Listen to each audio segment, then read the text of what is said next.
Linville Gorge Wilderness in western North Carolina sits like a gigantic stone bowl. The Blue Ridge cut halfway, then walked away from. Quartzite walls fall 900 feet to the Linville River. Cell towers quit 3 ridges out. And anything louder than your own breathing ricochets around for far too long. That isolation was exactly what Megan wanted. So she grabbed the overnight permit the second it dropped and convinced her younger brother, Drew, their college friend Jess, and me to shoulder packs for one quiet weekend. We parked at the Wolf Pit trailhead late Friday. Dinnertime heat still shimmered above the gravel, and only 2 other cars baked under the July sun, a pair of Subarus owners. We guessed we're chasing views off Table Rock. Our route plunged south toward Short Off Mountain. The initial climb felt like punishment wrapped in switchbacks. But once the trail leveled, we found a narrow shoulder just below the rim that faced west and kept the prevailing wind at our backs. A perfect bench for hammocks. While I strung my suspension straps around a crooked ditch pine, Jess filtered water from a seep. Drew fanned small coals under a titanium pot for instant ramen, and Megan paced the pad, dropping GPS waypoints like breadcrumbs she could follow in reverse. When the sun finally slipped behind Grandfather Mountain, we killed the stove, propped bare feet on a fallen log, and watched warm light fade into a violet horizon. At 10, the last civilian noise died. Hammocks cocooned in mosquito mesh swayed to pine-scented air, and I nodded off listening to Drew's half-muffled podcast. Sometime later, maybe midnight, a sharp metallic scrape made my eyes snap open. It wasn't wind rubbing a branch. The sound had rhythm. Metal dragged across stone, paused, then repeated lower. Megan called out quietly from her hammock, asking if anyone else was awake. I answered. Jess gave a groggy yes, and Drew yanked out earbuds just in time to miss the sound's final echo. After 5 tense minutes with headlamps sweeping empty woods, we decided it was loose rock shifting down the slope, and settled back into uneasy sleep. Fog slid through camp at dawn, turning spruce trunks into washed-out pillars. Over coffee, Jess reported something stranger than last night's noise. Someone had built a small cairn beside Megan's hammock straps, 3 granite chunks, balanced as neatly as a trail marker and still damp from dew. No boot prints showed in the sandy duff, but a cairn that hadn't existed 6 hours earlier meant someone walked straight through our pad after midnight. We stuffed quizzical fear under rational talk, blamed a curious hiker, and set off for a day hike toward Table Rock. Late morning, halfway up the ridgeline, Drew stooped at a sapling and plucked off a bright blue zip tie circling the bark. 10 yards farther, another tie flashed in sunlight. Each had been clipped, tail trimmed clean, and pointed downhill toward Short Off. We pocketed them, more puzzled than alarmed. On the Table Rock summit, we signed the trail register and sat near the fire tower. S-Stone Foundation while Megan studied the GPS file. No signal bars, but satellite pings looked healthy. The afternoon cooled behind building clouds, so we began back. The trip down produced 2 more zip ties, same brand, same meat trimming. Back at camp just before dusk, we walked into the kind of scene that dries sweat instantly. Every hammock sagged on the ground in a loose pile of cord. Tree straps still hugged trunks, but carabiners had been unclipped and neatly stacked on the cooking log. Our bearcan stood upright, lid secured, yet someone had filled it with river cobbles so heavy we struggled to tip it over. On top lay my multi-tool missing since breakfast, and Jess's cell phone, minus its battery. Back cover snapped off clean. Fear swallowed conversation. We repacked hammocks and fly sheets in record time, built no fire, and ate protein bars cold. Jess insisted on a rotating watch. Megan logged every oddity in her garming, and Drew sharpened the edge of his pocket knife on a flat stone until it looked surgical. My watch ran from 11 p.m. to 1 a.m., the moon low enough to leave the gorge in pale silver. At 12:30, a low whistle rose from somewhere on the valley floor. 2 notes, low, then higher, as if someone signaling a dog. A minute later, the pattern repeated farther left. I kicked Jess's hammock. She eased out, listening. The whistle answered again, now right of the first. Radio code, coyotes don't whistle.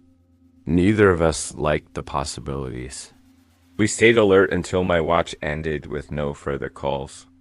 Jess's shift had scarcely begun when a lumping thud cracked the darkness-heavy metal falling on wood. Flashlights snapped on. Our bearcan sat upright, but a message had appeared in thick black ink across its side. Go down. Ink glistened wet and smelled like permanent marker. Nobody had heard footsteps, only that single drop.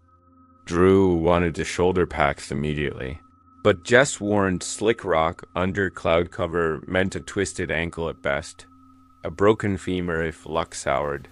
We agreed to leave at dawn. Just before first light, we dismantled camp, but not before the forest delivered one last warning. From somewhere above the rim came a single strobe of white light, then 2 quick blinks. The same whistle pattern, now rendered in flashlight code. Seconds later, on the slope below, the twin blink answered. Whoever lurked out there had us triangulated. We left the ridge in silence, cutting the zip ties we found and pocketing each. Morning drizzle made quartzite steps slippery. Megan guided via Garmin until the track glitched. Instead of our breadcrumb path, the screen displayed only one point with text. Turn back. The track file had been wiped, then overwritten. Freak software error. More likely, the device had been paired by Bluetooth at close range while we slept. The thief lifting electronics probably knew his way around gear. Near the junction for Chimney Gap, we smelled diesel and fertilizer. Off-trail, beneath a camouflage tarp, deputies later found irrigation tubing, starter trays, and stolen chainsaw evidence of an illegal grow operation set to exploit the gorge's remoteness. The blue zip ties marked irrigation line runs. Cairn signaled boundaries. We had unknowingly camped inside someone's future cash crop. 2 men in camouflage emerged 50 yards upslope, dragging a plastic drum when we appeared. One carried a machete, not quite raised, but angled enough to speak intent. It called down that the trail ahead was washed out and told us to follow ribbons back toward the river. Jess yelled that our permits included the route to Wolf Pit. The second man watched without speaking, a yellow earpiece wire trailing under his hood.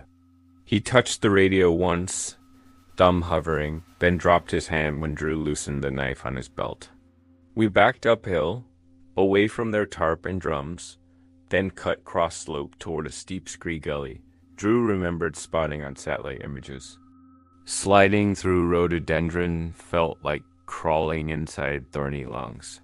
But after 40 minutes, we hit the Linville River, thigh-deep, icy, fast. We waited anyway, stumbling onto deer paths on the far bank and climbing to Forest Road 210 just as a ranger's green pickup crested the bend. Deputies met us at the gate an hour later, tracking dogs beside them. Our report, combined with growing complaints about blue zip ties throughout Pisgah, justified a search warrant. They raided the tarp site that night, finding our stolen battery packs, my multi-tool's missing bits, Jess's phone internals, and a GoPro buried in an ammo can. The memory card showed time-lapse footage of all 4 of us sleeping under the pitch pines, recorded from a branch less than 10 yards away. The 2 camo men fled before the raid, abandoning barrels of fertilizer concentrate.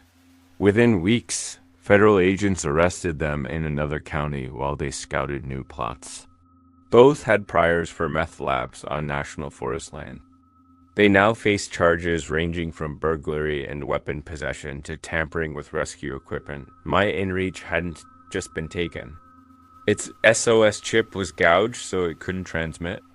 Jess laughs nervously now when friends ask why she camps only in state parks with volunteer hosts. Drew carries a second knife and runs night vision, on his phone whenever he hears something shift after dark. Megan switched to printed maps and a satellite beacon she keeps powered off until needed.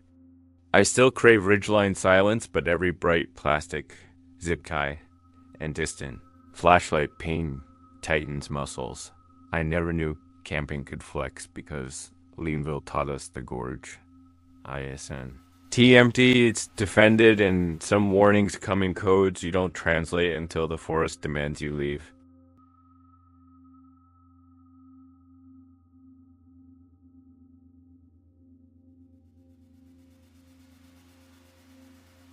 Friday afternoon traffic vanished once the rental SUV cleared Oregon. Highway 26 and started climbing the Coast Range. 4 of us, Sam, Bree, Chris, and me had circled the weekend on a shared calendar all semester. 2 nights beside the Nalum River, hammocks under Sitka spruce, 0 cell service, and the kind of silent Spotify can't fake. Bree supplied the permit, Chris the fly rods, Sam a GoPro chest rig he swore would capture epic steelhead strikes. I brought freeze-dried meals and my dad's, 38, that no one else knew about just in case black bears wanted our couscous. The Forest Service gate sat exactly where the blog post promised.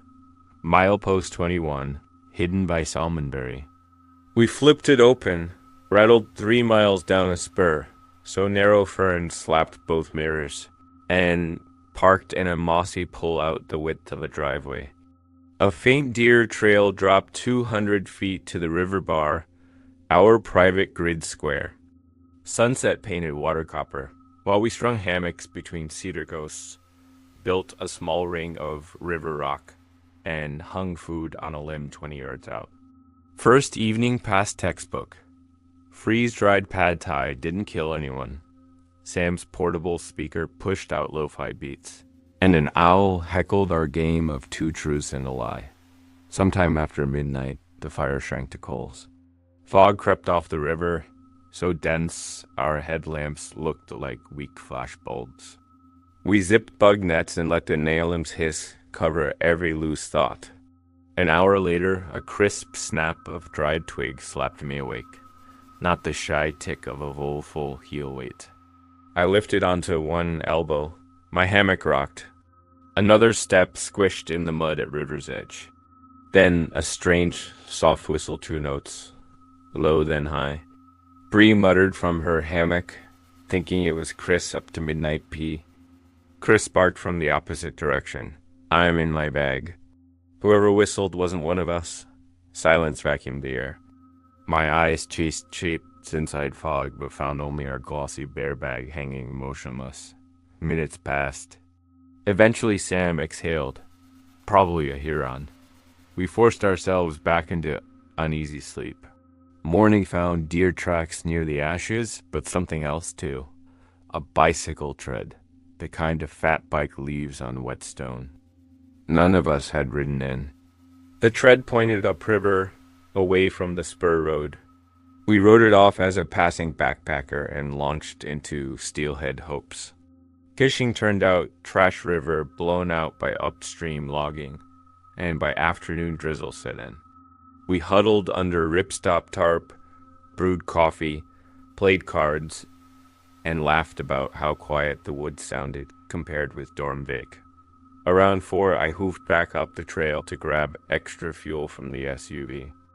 Halfway, I noticed a line carved in the clay switchback, a bicycle skid hard enough to expose pale subsoil. Rain hadn't softened edges. Whoever rode last night had gone up toward the road, not down. Weird, but not illegal. At the car, another surprise. Driver's side window smeared by muddy handprints, as if someone cupped both palms and peered inside. Nothing missing, but a post-it clung to the glass. Nice gear scrawled in Sharpie, arrow pointing at our cooler behind seat. My stomach bottomed. Back in camp, I downplayed it until Sam insisted on seeing proof. Bree wanted to leave now. Chris argued post-it pranks aren't felonies. Consensus landed on heightened awareness, bigger fire, fuller magazine, and Sam's bear spray. Food ropes doubled. I kept Dad's 38 tucked in sleeping bag pocket. Rain stopped near dusk. Mist rose off river like dry ice smoke. While Chris villeted the only trout worth keeping, Bree noticed our GoPro rig missing from stump seat. We scoured 5 minutes before Sam spotted it 20 paces away, half buried in silt, lens pointed upstream. Battery door open, SD card gone. Someone had walked straight into camp, stolen memory, and planted a taunt. Panic found a second gear. We built blaze orange flagging arrows from tent stakes and reflective tape pointing toward the deer trail escape plan if headlights rolled in. No one touched a card game. At 10:30, a single white beam danced on the opposite bank, a bike light weaving through alders. It paused, angled directly at us, and flickered 3 short pulses. Bree whispered it looked like Morse code. Chris racked his brain. SOS or taunt. Beam vanished. Minutes later, 2 soft whistles, same notes as the night before, drifted from upstream. Answered by identical whistles downslope. Whoever they were, there were at least 2. Sam clicked his headlamp twice, dead center of camp. Invitation or warning, I couldn't tell. Whistles stopped. Tension sang like high E string. Midnight found every hammock occupant still awake. Fog thickened until silhouettes bled into smoke ghosts. That's when rope above my head creaked. Airbag swayed though wind had died. I swung headlamp up, thin silhouette on branch pulling line. I yelled. Everyone erupted from hammocks. Figure dropped, landed cat silent, bolted into fog. Sam's spray hissed, chasing nothing. Food sack ripped, gushing trail mix across duff. Seconds later, 2 bike bells TRRRing from different directions. Then crunch of fat tires on gravel. Bree screamed at the noise. My 38 felt flimsy against darkness. An engine roared alive on spur road, our car.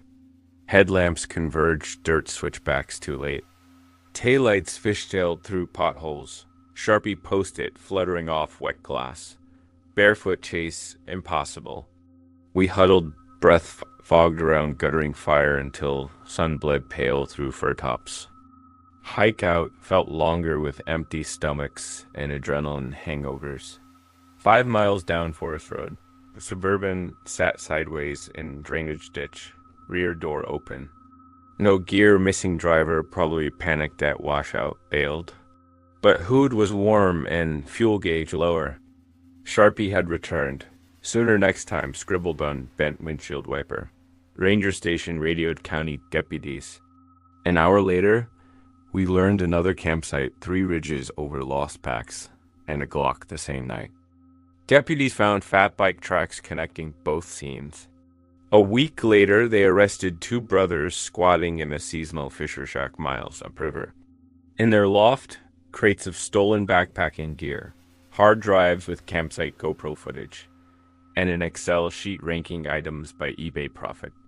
They used bikes for silent access, scanners to jam cell signals, and post-its as fear points, scaring campers off before final raid.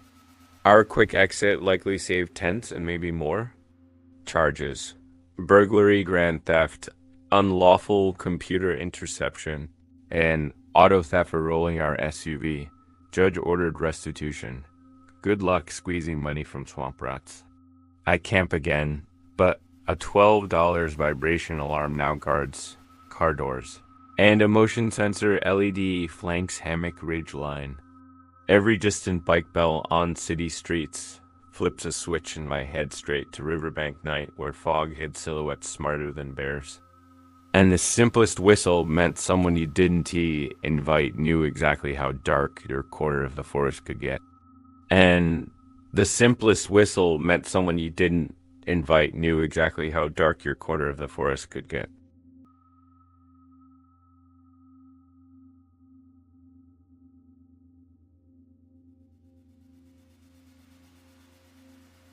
Three-day weekends make people lazy about research, and that's how 4 of us sack. Alyssa, Tyson and me ended up at Pinehaven State Forest with a borrowed topo map that stopped being updated in 1996. Zach, Dad said the old horse trail off an F12 followed Pinehaven Creek to a flat fan of spruce perfect for hammocks. 80 feet of elevation between us and the public lake campground choked with RV generators. Solitude was the cell. Friday evening, we parked the Tacoma at the horse trail gate, shouldered packs, and hiked the last mile under a blood-orange sunset. By the time we strung bear bag rope, the forest was whisper quiet, no traffic, just frogs and wind. We built a low fire, roasted hot dogs, and let Tyson's Bluetooth speaker leak indie playlists until stars forced everyone, phone cameras upward. First omen slipped past then. Elisa's phone lost signal bars, almost in a single pixel drop. Everyone else still had 2 bars. We blamed her carrier and focused on s'mores. At 11, we killed the fire, zipped into hammocks, and let frog rhythm lull us out. Sometime after 2 a.m., I snapped awake to a crisp twig pop. Not a squirrel scramble, the weighty crack of a boot heel rolling wrong. I lay still, listening for another. Nothing. Wind. Maybe. I almost drifted off when Alyssa's whisper stabbed the dark. Did you hear that? Her hammock was 10 feet right of mine. Zach muttered half asleep. Tyson snored. Alyssa went quiet. Minutes crawled. Then the unmistakable swipe of canvas on bark. Something brushed the left side of my hammock mesh. I jerked upright. Headlamp flood lit nothing but cedar trunks. No footsteps fleeing. No animal eye shine. Wind died to prove the silence. Morning found us unsettled. We rode off nocturnal noise as a whitetail curious about salt from dinner grease. After breakfast, we day-hiked toward an abandoned fire tower the map promised. Halfway there, we crossed a rusted wire fence that definitely wasn't on the 1996 topo. Beyond it, fresh ATV ruts zigzagged uphill. Tyson joked we'd discovered a bootleg logging op. No cell service this deep. We turned around at midday thunderheads and hustled back to camp. Fire circle looked wrong. Our log seats had been rearranged into a tight square. Marshmallow sticks balanced teepee style in the middle, pointing up like a ritual. No footprints, pine needles masked everything, but someone had been here. Elisa wanted to pack out immediately. Zach argued hike out under storm risk was worse than daylight intruder. We compromised. Early dinner, then bear bagged the food twice as high. Tyson ditched the Bluetooth speaker. Silence felt smarter. Rain smothered twilight. Under tarp, we played cards by headlamp until wind threatened stakes. By 10, the storm limped east, leaving dripping leaves and too much caffeine in bloodstreams. Everyone buried into hammocks. Midnight dragged past quiet. 1:37, according to my glowing watch, a metallic clink rang. Another, like tent stakes being tossed into a coffee can. I unzipped bug net, scanned soaked forest. 15 yards out, beyond tarp radius, a figure crouched over our dead fire pit. Headlamp beam flicked white mask of a face, looked up. Light stabbed my retinas. I yelled. Figure bolted down slope faster than footing should allow, lamp bouncing like an erratic meteor until swallowed by trees. Zach dropped out of hammock barefoot. Tyson pulled the hunting knife he mostly carried for show. We circled pit. The marshmallow sticks were gone, replaced by our bear bag carabiner lying center, snapped in half. Whoever broke it climbed our food line, but fled empty. Rain had wiped prints. Consensus shifted hard to leaving first light. None of us slept. At dawn we jammed gear, but Alyssa's pack wouldn't zip. Inside the main pouch lay a Polaroid photo face down. We gathered a tarp edge to flip it. Picture showed our 4 hammocks from previous afternoon chairs and square, shot from 8 feet up, maybe from the first branch of the cedar that shaded camp. No faces, just gear. At bottom, in Sharpie block letters, nitrogen monoxide signal out here. Fear became logistics. We power hiked Hogback Ridge toward truck. Underbrush spat burrs, but adrenaline dulled scratches. Half an hour in, Tyson hissed stop.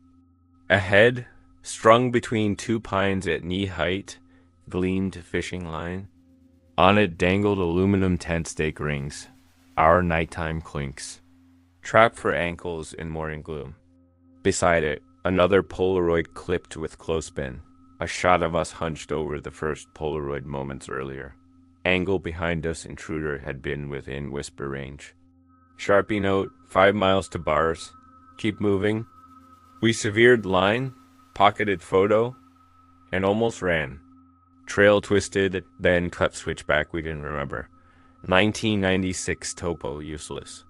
Compass pointed south, but gut flagged wrong. Zach insisted we backtrack. Tyson pushed forward pins on map, had a shortcut to Forest Road. Group split mentality, closed in, but hoarse shout from ridge behind froze debate. Turn left.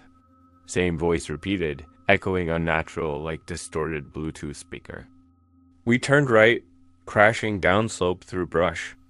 300 frantic yards later, we hit an ATV clearing, the one from day before. Fresh tire mud suggested night patrol.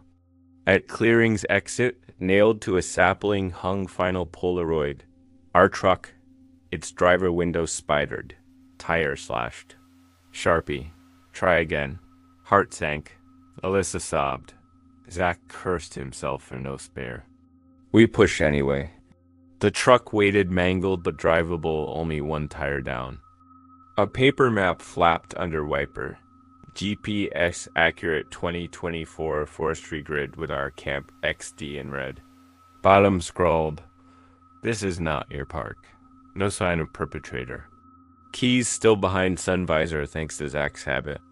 We changed to donut spare under 90-second NASCAR stress, tossed gear in bed, and started engine. As truck bounced down NF12 washboard, cell reception resurrected. Alyssa dialed 911. Deputies met us at Ranger Station, listened without blinking. Sheriff's raid 3 weeks later found an off-grid compound with solar rigs. Live feed, trail cams, drawers full of confiscated IDs, and memory cards dating back 4 years. They mapped campsites, jammed signals, stole gear to teach soft outsiders respect, according to arrest report. Lee Perp had prior charges for vandalizing cell towers, believed digital silence essential for pure forest. He faced burglary, stalking, and sabotage counts. Roadside donut never felt so heroic. Luke still forgets shoes outside tent, but now runs a CellSat hybrid beacon and prints updated maps before a single stake hits dirt. I still camp, but barebag line gets steel cable, and every flash of distant headlamp sends pulse spiking because, once a stranger, camera lens clicks inches behind your tarp wall. You learn quiet woods at night aren't empty. They just waiting for the next idiot who shows up with outdated maps and too much faith in starlight.